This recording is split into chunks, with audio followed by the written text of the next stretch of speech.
Hello and welcome to the Keiwear Show, where we talk about life, love, and the pursuit of happiness. I am your host, Keisha Mayo, and we have a great show for you on today. Today we have Michelle Elizabeth Williams. Michelle is an actress, an author, a singer, songwriter, entrepreneur, and I mean so much more. But welcome to the show, Michelle, and thank you so much for accepting my invitation. Please introduce yourself to my viewers. Hi there, I'm Michelle Elizabeth Williams. I am an actress, an author, motivational speaker. I am a mother, I'm a nana, I'm a wife. As a matter of fact, a great wife. Um, I kind of like put myself in the shoes of Whitney Houston when she said, I'm every woman, it's all in me. So I Mhm. do it all. I'm an entrepreneur. I was once called a serial entrepreneur. So that's who I am. Right. And I'm so happy, you accepted my invitation. I remember when I first came across your page, I was looking on Instagram and you were doing these balloons. And I mean, they were so beautiful. And you were giving back to inmate children. But we're going to get into that later. But that's what drew me to you. And I believe that's when God connected us. And the Amen. further I began to look, I noticed you were also an author. And I said, wow, another author. You know, Right. tell me about, I know your book is called Nobody Ever Told Me, and I read it and I tell you, it was, it made me kind of angry. But, how was your upbringing? And tell us a little bit about the book. Okay, so my upbringing, it wasn't a very healthy one, as I would consider. My upbringing was 4 and 5 years old. I started being sexually molested. My last punch in the face was by my alcoholic father at 14. At 15, I watched a murder. 16, I figured let me go date somebody. By 18, I had my first child. I found out he was secretly smoking crack cocaine. Wow. By the time I was 20, I had a nervous breakdown because I had never told of all the abuse that I was suffering over the years. And by the time I was 21, I was being raped on a living room floor at knife point by someone who had been secretly living in my attic for 2 months. Oh my That God. threw me into a whole world of torment for years. Mm-hmm. So my upbringing was not a healthy one. Mm-hmm. And it took me years to find out who I really was. Mm-hmm. Wow.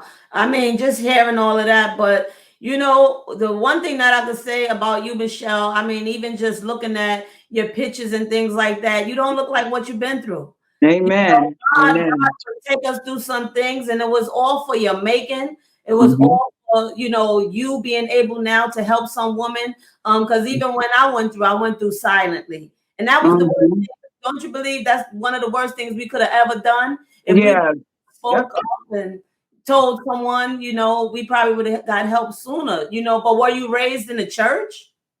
So no, in my house there was no church when I grew up. There was Stephanie Mills, Teddy Pendergrass, Freddie Jackson. Mhm. My mom's husband was going out the front door as her boyfriend was coming in the back door. My Mhm. dad had another girlfriend on the side. So there was no church. It was just a lot of abuse, a lot of alcohol, a Mhm. lot of fighting. And that's what I grew up in, no church. But then I was sent to a church, a little Baptist church, when I was 13 years old. And they Mhm. put me on a choir. So I sang for just a little bit until the pastor Mhm. asked me, he said, I have a job for you. I'd like you to do some work for me in the office. And I got so excited because I felt like finally somebody wants to use me. I'm Right. going to be a part of something that's going to be great. Right. Well, I went downstairs after service, so excited. I get down there and I walk towards him and I'm standing there and I'm just waiting for him to give me some papers to do something. And he grabs me and he pulls me towards him and he tries to kiss me. Oh my God. I leaned all the way back. You would have thought I was in a matrix. I leaned all the way back Mhm. and I screamed. I said, no. And when I Mhm. did that, someone opened up the door. And when they opened the door, I ran out that door, ran out the church door, and I never went back to that church ever again. Wow. Yeah, I So wouldn't back either. yeah, so my for me learning about Jesus, that wasn't a good first start for me. You know what I mean? Right, right. And who was it that brought you to the church? Did they know what you were going through? No, no one knew what I was going through because I didn't tell. I couldn't tell. You know what goes on in this house, it better stay in this house. Right, Because right. I do remember telling when I was younger, I got beat with an extension cord and got sent to school. And I Wow. had marks all over me. So I went to the nurse and I told Miss Johnson, I'm like, my mom beat me this morning with an extension cord. And they brought me home. And my Hmm. mother said, no, I didn't do that. It must have been her father. And I'm looking at my mom like, really? No, it was you. Well, Right. anyway, they called my father, told my father that I told on him, which it wasn't him. They put him out for 2 weeks. When Hmm. he came back, he beat me so good. Oh I God. never told anything ever again. So throughout my life, I didn't know what to say. I didn't Hmm. know how to tell. Hmm. So by the time I did, I was 16 years old, I was in Job Corps. And I had told God, I said, if you help me forgive my parents, I'll serve you. Hmm. And things started changing. My father stopped drinking. I started building a relationship with him, a little bit after that. It Hmm. took a while for my mom, but I found the church and I Hmm. found a lady, her name was Sister Johnson. Hmm. And now her name is Elder Barnes. But back then it was Sister Johnson. So she would bring us to church. Then we go from there to another church over in Poughkeepsie. Hmm. And that was called Green Chapel. And I Hmm. would always find myself, as the spirit would hit me, Hmm. I'd find myself screaming like this Wow. piercing scream Hmm. out of my belly. And I would just always scream, scream, scream as the spirit would hit me. And I was believing at that time I was being delivered. I was believing that I was being like set free from all of that pain that I could Hmm. never get out. Hmm. So, with that being said, I went on for years, a few years, just really seeking God, getting in his word and learning more about him. So Hmm. I did, get a relationship with Jesus Christ, but it did take time. Hmm. Yeah, because I was gonna ask you, because you experienced, so much trauma growing up, how has it affected you in different relationships? Going through all of that, I find sometimes, people have difficulty, um, getting in relationships with men and things like that, but you have a wonderful husband, so how did it affect you and how did you overcome the feelings of what you went through and now you were able to love again? What brought you to that place? Well, my thing was I wasn't brought up in with love. I didn't experience love from my parents as a young girl. Mm-hmm. I didn't get to sit on my dad's lap. I don't remember mom hugging me or all those things. So I lacked that. So that's what I was looking for. Mm-hmm. Um, all my life, I just was thinking, when I get married, I'm going to do this and I'm going to do that. And I'm Mm-hmm. going to have the perfect marriage. And so I did that in my first relationship. And I mean, I was ironing his socks and his underwear. I was doing everything to try to have this perfect relationship. Mm-hmm. And through it all, he didn't even want to be in a relationship with me. It Mm-hmm. was like I got pregnant and, we were together, but he was out doing what he was doing. He was seeing other people. He was doing drugs. And here I'm still trying to be this wife, this mother. I'm trying to do everything I need to do to try to get that love. But it was Mm-hmm. never given back to me in that relationship. So that one had to end. Mm-hmm. Then trying to get away from him because it turned kind of violent because I didn't want to be with him anymore. I got into a rebound relationship and this guy wanted things out of me that I couldn't give him because I no longer had trust. I didn't have trust as I was growing up anyway. Right. But after the first relationship, I didn't have trust. So when the next one came along, I was just waiting for him to do something because I had one foot in and the other foot out. And the one I was in was halfway in. Mm-hmm. I still gave what I can give because I'm a good person. I'm a giver. I Mm-hmm. gave what I can give, but I couldn't give him everything that I probably should have given him. But I saw too many red flags and saw too many signs that didn't allow me to give him everything either. So that relationship didn't work. Um, and because I had been through so much betrayal, Mm-hmm. it did affect me in those relationships, because I would always expect that they were going to cheat like my father did. Um, and it was hard for me. So yeah, and the abuse that I suffered, that Right. was hard for me too, to trust that someone wouldn't hurt me. Right. But And you, yeah, and you said something that made me think, because I was going to ask you, did you forgive? Because they always say that forgiveness is for us. It's not for the other person, it's for us. But you said, you forgave your dad and you forgave your mom. It took time, but you did it. And I yeah. believe that's why, you forgiven. That's why God is opening so many doors for you, because of Right. your heart, because you have a good heart. And Mhm. what I wanted to also ask you was, what made you say, let me put this story to paper, so now I can help someone else? What inspired you to write the book? Well, what really started it when I was 18, I started writing, and I started writing these poems.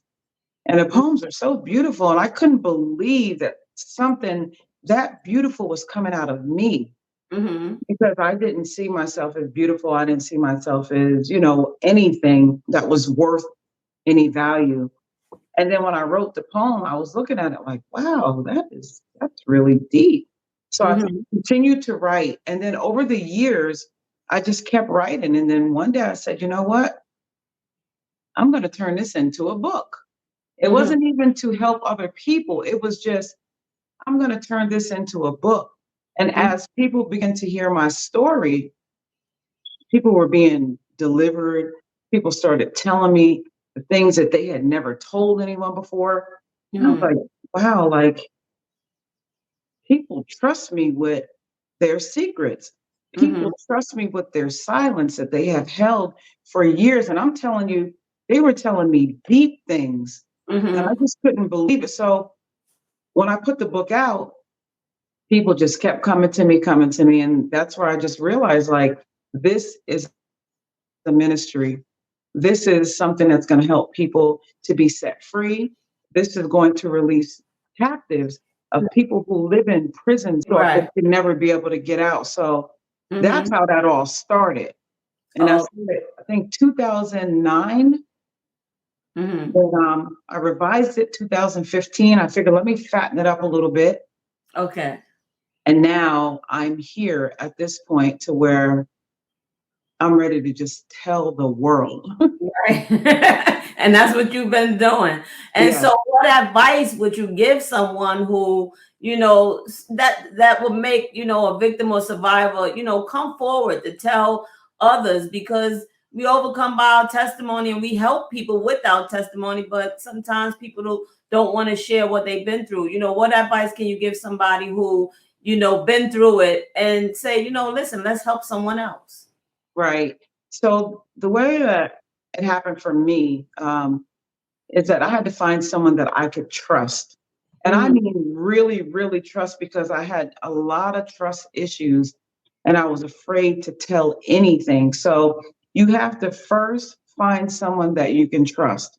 Mm-hmm. Secondly, if you don't have anyone that you can trust, get a therapist, because they cannot break the confidentiality. They're not allowed to.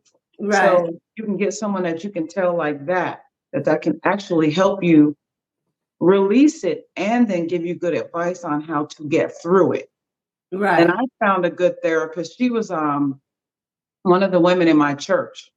She had Mhm. 3 master's degrees, and she actually made it easy for me to talk to her, to be Mhm. able to tell her some of the things that I have gone through. And Mhm. then when you do that, it's like a step. And then you'll take another step. And then Mhm. you'll take another step. And before you know it, you're telling the world things that you would never have told anyone. Mhm. Mm-hmm. Right. That's the advice I would give. That's awesome. And I tell you, if I look in the dictionary and see the word survivor, I will see a picture of you. So not only are you a successful author, but now we're gonna go into you now being an actress. Oh, You yeah. tell us about some of the movies and the plays that you have been in. So I was in a play called Don't Let the Devil Ride, and that was a play that went around the world for about 5 years. Mm-hmm. Another play I was in was called The Trials of Sojourner Truth, and I played Sojourner Truth, and that was about 5 or 6 years also. Um, that was an awesome, awesome play. Mm-hmm. Then I went on, I moved down here to Atlanta. And when I moved down here, I did some of Tyler Perry's shows. And then I got principal roles. I played Miss Wright in a Mm-hmm. movie called Broken Covenant, the movie. Wow. So I've been doing quite a few things. And now I've been offered to do something else. And that's only a phone call if I want to make the phone call and be a part of that one. Oh, And that's awesome. that would be a travel and play. Mm-hmm. So I'm looking forward to seeing what I can balance out Right. between being called out to speak on stages to minister Uh-huh. and to do my acting, which I totally love both of them. Uh-huh. And I can't wait to see you in something so when you start traveling, I pray y'all come to New York so I can come support you. Yeah, if you know anyone out there that needs someone to come out and speak to their young ladies or their women, have them give me a call and I will definitely come. I definitely will. I Mhm. definitely will. And I know, I believe with Tyler Perry, you was in For Better or For Worse, right? Yes, I was. Yeah, that's awesome. I mean, Yeah, you also sing, you know. yes, I do. Mhm. I was listening to, a lot of your songs. I love I Know Who I Am, Yes. No One. I mean, when did you start singing? So when I was younger, I used to always want to sing. And my sister, at the time, we're older now, but she used to say, "Shut up. You cannot sing. Shut up." And I was thinking, I just want to be able to sing because she sang so pretty, but I didn't sing like that. Mhm. I have a flat foot voice. And she had all these riffs and all that, and that wasn't me. So when I sang, she'd be like, "Oh God, please shut up." Um, But when I was younger, I always had the desire to sing. But God said, if you delight yourself in the Lord, He'll give you the desires of your heart. And He didn't say when He was going to give you the desire. He just said He would give you the desire. And as I got older, Mhm. even being kicked out of a group that sounded like 10 cats trying to get out of a bucket, I got kicked out of that group. So next thing you know, I was at a service one night and a spirit hit me. And when it hit me in my stomach, it was like Ariel. This note came out of my mouth, and all my friends were there. And they turned around and they looked, and the note kept coming, kept coming. In that same church where I was doing all that screaming, Mhm. at the same church, that spirit hit me in my belly. And I've been singing ever since that day. Wow. It's And like he gave because me the desire. yeah, because I even saw when you did the song by I believe Beverly Crawford, and I mean Oh, you tore yeah. that song up. So you have been singing out of your belly, and Yeah. that's awesome. I mean, you just have so many gifts because you also have a clothing line. Now Yeah. sportswear, betting. I mean, what don't you do, Michelle? you I know, told you, serial entrepreneur. right. So tell us about the clothing line. It's called Nava Sportswear, and Nava for me means beautiful. Mm-hmm. I like everything beautiful, just everything. Even behind me, you see the heads right there. They're Uh-huh. all like beautiful colors. I just love color. I love beautiful things. So the sportswear is for athletes, and my nephew is a boxer.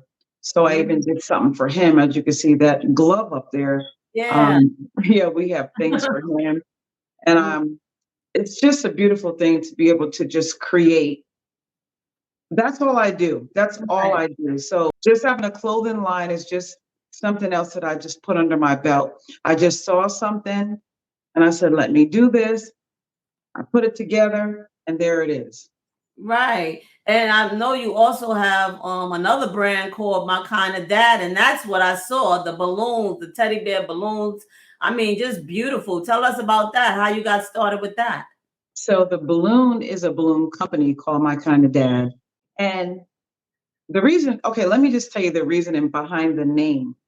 I never got to sit on my dad's lap. I never got hugs. I never got any of that. Always just a lot of beatings. But when I married my husband, the way that he treated my daughters, his daughters, our children, I looked at him one day and I said, God, if I ever had to have a dad, you would be the kind of dad that I would want. You'd be my kind of dad.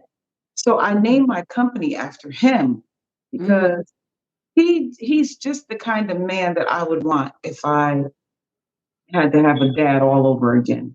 Right. But So Michelle, let me ask you this because you have so much going on. How do you balance family and everything that you're doing? How do you balance that? I honestly can say I don't know. I just do it. Mm-hmm. I just do it. I make time for my husband. Mm-hmm. I make time for the children. I make time for the business. Mm-hmm. I just make time for anything that you have a heart for or a desire for. You Mm-hmm. will make time for it. And sometimes if things get a little hectic, that's where my husband jumps right in. And Mm-hmm. then and here's I think this is the biggest thing. We do it together. We do everything together.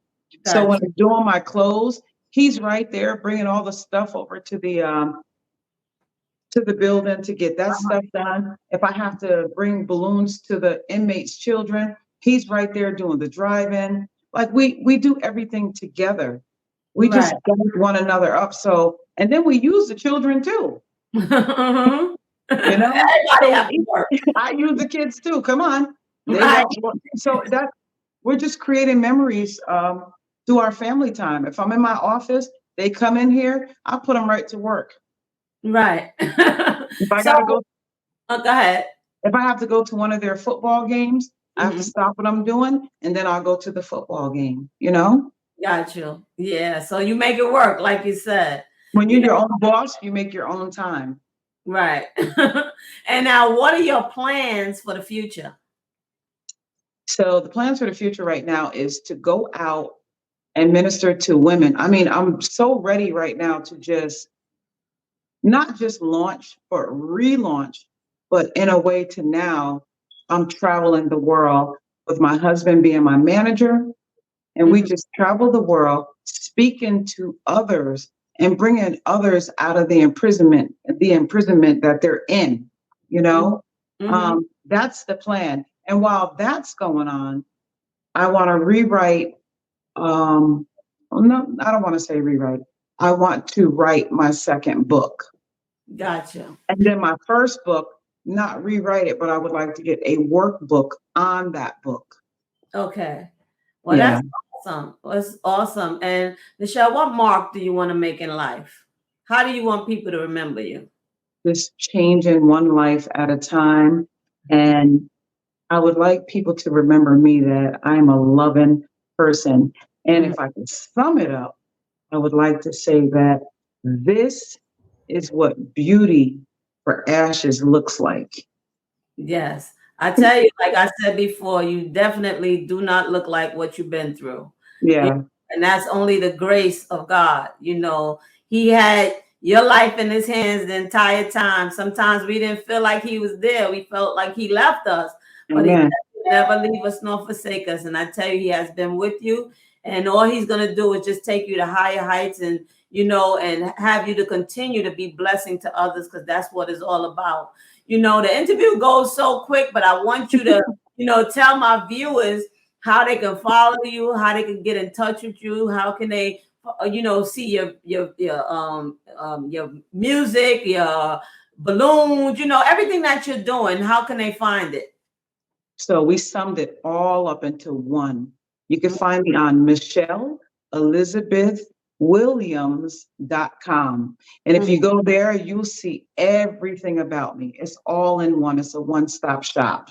You'll Mhm. find my music, my balloons, my clothing line. All the links are there. Everything.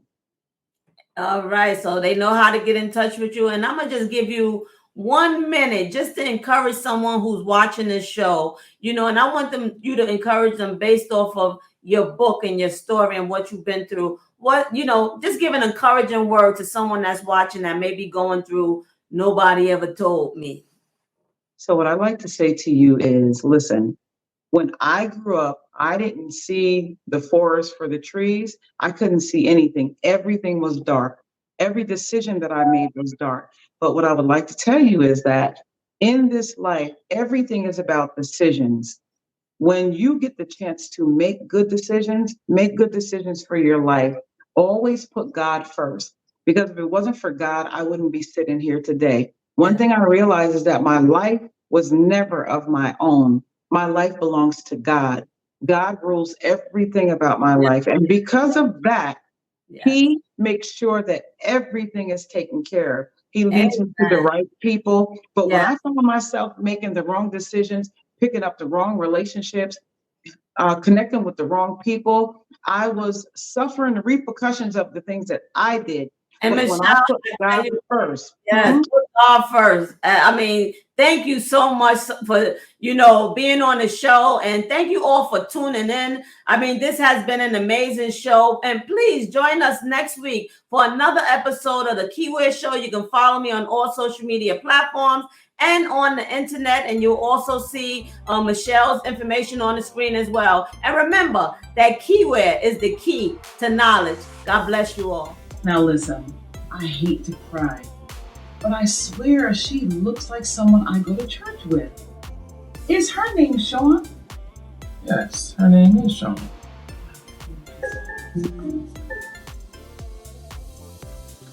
Did you say that you know her from church? Yeah, church. Wait a minute. You mean to tell me that you two used to go to the same church, right? No, we go to the same church right now. Her dad is Pastor Reed down at Second Baptist over on First Street. Yeah, he took over for a guy that stepped down last year.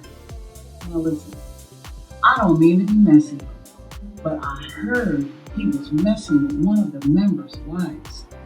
Mm-hmm. Is that right?